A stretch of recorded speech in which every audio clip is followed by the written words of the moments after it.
This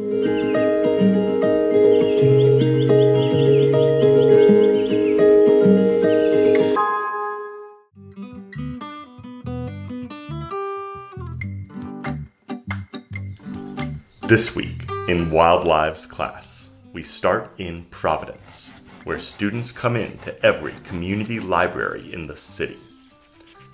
These students are building cameras to investigate life in the Guatemalan Rainforest.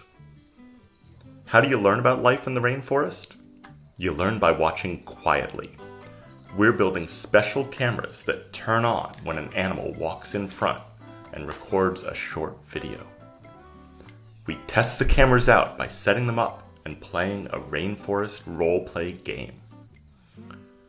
Once we're done building and testing, our work in the libraries is done. Next stop, the Guatemalan Rainforest.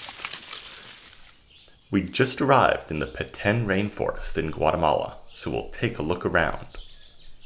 When we are walking in the forest seems still, but when we are still, we see that the forest is full of life.